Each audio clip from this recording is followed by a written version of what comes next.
Thinking of you tonight, Frank. Hope the Titans can win tomorrow and then continue the tank.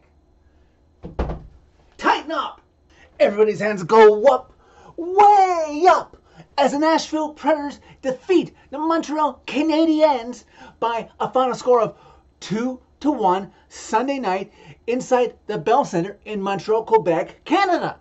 On the back of a 2-goal night by Colton Sissons, a 37-save stellar performance by their netminder Juuse Saros, including 15 saves in the third period, and a perfect penalty kill evening, the Preds salvaged a 2-game Canadian road trip and tonight can fly home a lot more joyously. A very welcome distraction, if just for one night, for obvious sadness throughout the Nashville community right now. Hey Preds Nation, here we are for the second straight weekend, playing a back-to-back on Saturday and Sunday. It wasn't a great Saturday if you don't count sports for the personal lives of many members of this fan base. And then Sunday morning hits, and it's even just as bad as a longtime member of Titans alumni was lost. So the Preds Nation and Titans Nation, who are fans of Preds Nation, needed a distraction to cheer them up from the heartbreak and distraught that they are feeling right now. Again, all I can say to the fan bases of the teams that I love, that I know you love, or just ordinary people who come upon these videos searching for a distraction, I hope it's a pleasant one and I can get your mind off it for however long this latest Preds fan reaction video will be. As for roster news coming into this game, as predicted, Luke Schenn is scratched. Yes. Dante Fabro is back in the lineup. Yes. And Tyson Barrie is also playing. You know what? Also, thank God, yes, because let's get him playing, showcase him so we can ship him out of town like he wants, so he can stop being a distraction and we can focus on the people who want to be on this team long term. But why is Cody Glass scratched? He played Saturday in Toronto. He must not be at 100% yet, and they're just holding him out for precautionary reasons. And that I can support because we don't want something to be tweaked and him to have to go off on the IR. He's close. That's why they took him off the IR. So hopefully he'll be ready to go either Tuesday against Philadelphia or Friday when they go back on the road for a one-game trip over to Carolina. As for this game, both Nashville and Montreal played on Saturday night and both had to travel to get to this game on Sunday. So both played their backups on Saturday and played their starters in this one. Exhaustion showing a little early in this game for the Preds until they get their feet under them. I still can't believe it's now been 13 games in the last 23 games. Like I said, this team has played some of the most games out of the entire league. They need a break. Just over 7 minutes into this game, the parade to the penalty box commences. Roman Josi cross-checks Brendan Gallagher. Then 45 seconds later, the Preds, shorthanded, create a 2-on-1. It's Cole Smith and Colton Sissons, and Svablovsky of the Habs is forced to hold Cole Smith. He gets called, resulting in a 4-on-4. And just before Josi's penalty is set to expire, you've got Philip Forsberg called for high-sticking Jake Evans. What does this all mean? More ice to move around in, and the Habs have a 4-on-3 power play for just over 30 seconds. Preds would kill off Josi's penalty, and then eventually Forsberg's, but then the refs blow their whistle again. This time it's Brendan Gallagher's turn to go off for interfering with Tyson Barrie. And this is about the halfway mark of the first period. But guess what? Something is clicking right now and gets to work in Montreal. Preds get a full-blown power play now. They're not stupid enough to take a negating penalty. Roman Josi, with just about 40 seconds of power play has expired, carries the puck, waiting to see if he should take a shot or set somebody up. So he sees that there's a passing lane to Philip Forsberg, who can see multiple screens. Jake Allen will have no chance if he can just get this on net through multiple red and white and gold jerseys. So Forsberg lets it go, and through a screen of Ryan O'Reilly and Colton Sissons, and Sissons who tips it in past Jake Allen, and the Preds have the all-important opening goal up 1-0. With Mike Matheson in the box for tripping Luke Evangelista, the Preds try to extend the lead, but fall short. And just as the Preds power play was going to expire, well, Luke Evangelista gets called for the cheeky holding the stick. Yes, I know on the replay it didn't look like he was actually physically holding the stick, but I think if we were to examine it, it was the cheeky where he got the stick under his arm. So that still technically counts as holding the stick because he didn't allow the person to remove it. The Preds would go on a penalty kill, and like I alluded to in the intro, the Preds were really good on special teams tonight. They have been really good overall on special teams. They kill off another one. But here's the thought for this team's long-term success. Keep doing what you're doing when you're killing penalties. Just take less of them. How hard is that? 9 seconds in the first period. Habs come close to tying it. Kovacevic, I hope I said that right, comes close with the Habs' best chance of the first period. Sarles turns that aside. Horn sounds. Thanks to Sarles. I'll be saying that a lot in this recap. Preds hold their 1-0 lead after 20. There's nothing too dangerous for either Jake Allen or Juuse Sarles to handle through the first quarter of the second period. About that quarter mark into the second period. Oh, look, the parade to the penalty box is going to continue again. Call the kids, everybody. Brendan Gallagher gets called for elbowing Colton Sissons, and Colton Sissons, in the moment, gets called for cross-checking Brendan Gallagher. I don't really think it was that much of a cross-check. He's allowed to defend himself in the moment as long as it's not egregious, but here we are playing 4-on-4 again because the refs don't want to pick sides. In the ensuing 2-minute 4-on-4, Preds whiff the better of the chances, hopefully a sign of the game to come. After the 4-on-4 ends, about 7 minutes into the second period, the Habs trying to get the puck out of their own zone, but the Preds forecheck well and keep it in. Juuse has the puck at the point, and he can see because, he's the captain, he's the quarterback in a lot of offensive situations. He can see where the play is shaping up. So Juuse gets the puck over to Dante Fabro, who gets a shot on net. It causes a rebound, but comes right out to the man who has already scored tonight, Colton Sissons, who one time's at home. Jake Allen has no chance. The Preds lead this one 2-0. And good timing because the second intermission report that would come up after this period would showcase how Andrew Burnett came full circle. He played for Trotz in the farm system in Washington and then came up to the Capitals and then got claimed in the expansion draft by the Preds and played under Barry Trotz just for one season. And with Trotz in charge for the first time as general manager of this team, his first coach is Andrew Burnett. It's the Predator way. You know what I could see end up being the Predator way, and it just so happens that he scored tonight? Eventually, down the road, maybe Andrew Burnett is elevated to general manager. Who else but, say, Colton Sissons be his first head coach? Put that one in the bank for later so I can say I told you so if I'm right. Habs coming closer and closer, generating good chances to try and tie it, but Juuse Sarles at that point seems dialed in. 8.5 left to go in the second period, and the refs blow the whistle. But Valley, who obviously tracks this, didn't see a delayed call. They just right out blew the whistle. For what? For unsportsmanlike conduct on the Preds bench. Really? Replay clearly shows that the ref who called the penalty was 150 feet away from the Preds bench. How the heck did he hear anything? He was probably upset because you guys let something go on the Habs when you were calling so many penalties on the Preds. Hey, Gallagher, you stink. What? I heard it. I heard that, Burnett. I'm going to call it. Like, come on. Unless you're right near the Preds bench and it's egregious, only worry about penalties on the Preds bench when somebody's too many men on the ice, okay? Preds kill off that penalty too. Thank God.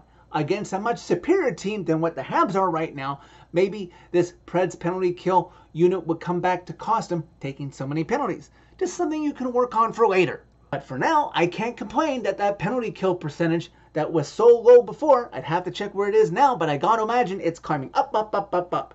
Fast forward to about a minute left to go in the second period, and the Habs are scrambling, fighting, cycling the puck well in the Preds zone. They're almost getting into the Preds crease, and I don't know if Martin St. Louis is an Eagles fan or is just Brendan Gallagher an Eagles fan, because in comes Brendan Gallagher like a bowling ball, rolling in to Juuse Saros, knocking him into his crease, and the puck goes in, and the Habs celebrate, and it takes the refs, not instantly, I was a little concerned there, maybe 2-3 seconds, say, no goal, because instantly, obviously, Juuse Saros is an honest guy and protest, and you can clearly see that he was interfered with, and to overturn that, the Habs would have to challenge.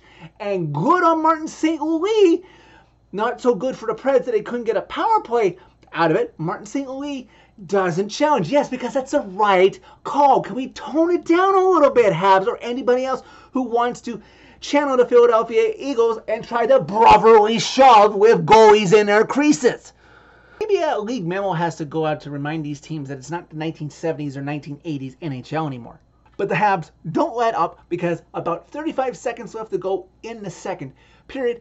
Habs on the rush. Preds kind of take their foot off the gas. Jake Evans backhands the puck, and Juuse Saros can't control where the spin is going on the puck. It goes in the net, up and over his stick side. Habs cut into the Preds lead, and Preds maintain their lead ever so slightly, 2-1 after the second period.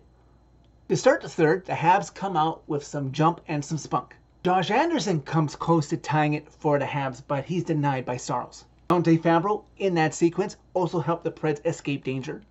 Preds are forced, because of exhaustion, to crank and drag this game to its final conclusion, trying to get to 2 points before they have to go home. Preds have played on back-to-back nights. I don't know about the Habs, but also 3 games in the last 4 days. They need to be a little bit better. They need to dig deep in this one, because the Habs could tie it at any moment with the Preds only up by 1. Habs are creating a disturbance in Saros' kitchen about 8 minutes into the third and final frame. Saros down, trying to cover the puck, and for good measure, here comes the man who scored 2 goals already, Colton Sissons, in to help his goalie and keep the puck out of any danger of entering the Preds net. Carrier gets called for tripping. The classic sticking your foot out a little bit and thinking that the ref won't notice, but they do. The Habs' 5th power play of the game. And again, amazingly, I know to the frustration of any Habs fans who are watching this team or watching my videos, that this team could not convert a single power play goal, but the Preds kill it off again, and Preds Nation gets to breathe a sigh of relief. On that shorthanded chance, Cole Smith, right off the hop though, gets a clean-cut breakaway shorthanded and gets not 1, but 2, 3 chances, the last 2 on the rebounds, to try and extend the lead, but Jake Allen is giving his team a fighting chance. We reach 5 minutes left to go in regulation, and it's pointed out on Bowie Sports that the Preds escaped what could have been a too many men on the ice, just barely. This game is a game of inches. 4 minutes left now. 4 minutes away from either going home grumpy to B&A or going home a lot more relaxed, still in a little bit of pain from exhaustion, but a lot more relaxed, getting this victory, 2 points to go with you. Mad props. I have to give it to him. Mad props. He didn't score a goal, but with about 3 minutes, mad pinch by Forsberg to keep and force the puck in the Habs zone when they were trying to clear for a good 30 seconds to a minute, killing time off the clock that was much needed and much appreciated by his teammates, I'm sure, and the fan base. Preds finding their second win late, getting a few extra shots on Jake Allen, which is better than allowing more shots on Saros as the clock tick, tick, tick, tick, ticks away. Under 2 minutes left to go in regulation.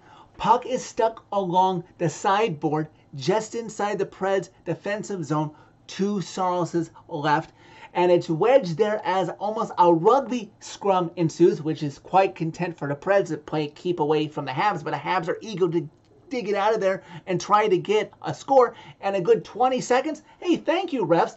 A good 20 seconds expires before the refs finally call it dead for a face-off. 99 seconds left to go in regulation now.